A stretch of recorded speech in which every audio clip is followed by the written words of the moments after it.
as porté celui qui porte tout, notre Sauveur en ton sein pécheur, porte du ciel, reine de l'univers. Ô Marie, nous te saluons, par amour ton Dieu t'a choisi, Vierge bénie. Ton Seigneur exulte pour toi, Dieu est sa joie. Tu as porté celui qui porte tout, notre Sauveur en ton sein pécheur, porte du ciel, reine de l'univers. Ô Marie, nous te saluons, ô Marie, nous te saluons, ô Marie, nous te saluons. Mardi 8 décembre 2020, solennité de l'Immaculée Conception.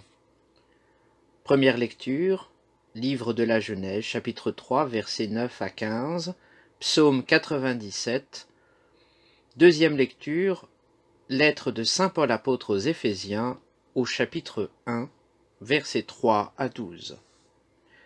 Évangile de Jésus-Christ selon saint Luc, au chapitre 1, du verset 26 à 38. Écoutons. En ce temps-là, l'ange Gabriel fut envoyé par Dieu dans une ville de Galilée, appelée Nazareth, à une jeune fille vierge, accordée en mariage à un homme de la maison de David, appelé Joseph. Et le nom de la jeune fille était Marie. L'ange entra chez elle et dit : « Je te salue, comblée de grâce, le Seigneur est avec toi. » À cette parole, elle fut toute bouleversée, et elle se demandait ce que pouvait signifier cette salutation. L'ange lui dit alors : « Sois sans crainte, Marie, car tu as trouvé grâce auprès de Dieu. Voici que tu vas concevoir et enfanter un fils. Tu lui donneras le nom de Jésus. Il sera grand. Il sera appelé Fils du Très-Haut. Le Seigneur Dieu lui donnera le trône de David son père. Il régnera pour toujours sur la maison de Jacob, et son règne n'aura pas de fin. » Marie dit à l'ange : « Comment cela va-t-il se faire, puisque je ne connais pas d'homme ?» L'ange lui répondit : « L'Esprit Saint viendra sur toi, et la puissance du Très-Haut te prendra sous son ombre. C'est pourquoi celui qui va naître sera saint, il sera appelé Fils de Dieu. Or voici que dans sa vieillesse, Élisabeth ta parente a conçu elle aussi un fils, et a né à son 6e mois, alors qu'on l'appelait la femme stérile, car rien n'est impossible à Dieu. Marie dit alors : « Voici la servante du Seigneur, que tout m'advienne selon ta parole. » Alors l'ange la quitta. Acclamons la parole de Dieu. Louange à toi, Seigneur Jésus.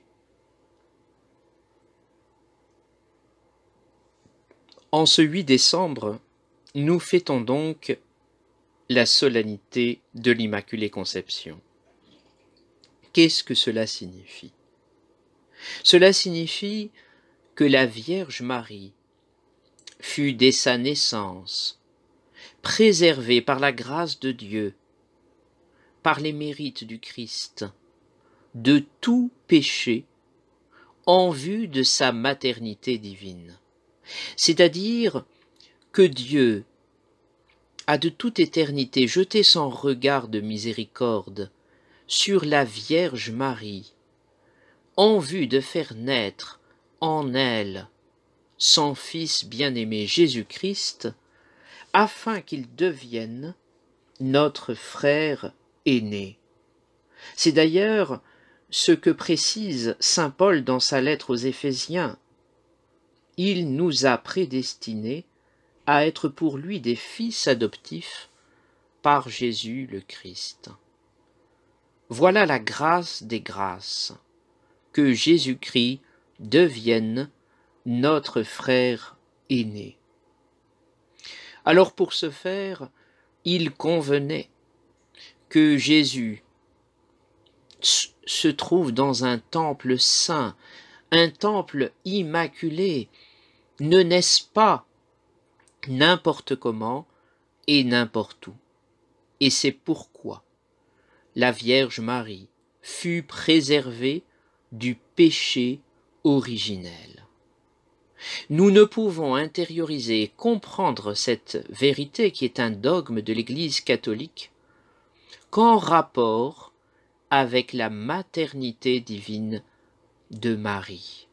Parce qu'elle devait donner naissance au Sauveur, elle a été préservée du péché, car rien n'est impossible à Dieu. Alors quel enseignement pratique en tirer pour nous aujourd'hui? C'est que rien n'est impossible à Dieu, si bien qu'en toute confiance, nous pouvons tout demander à Dieu, y compris et surtout ce qui nous paraît au-dessus de nos forces, car rien ne lui est impossible.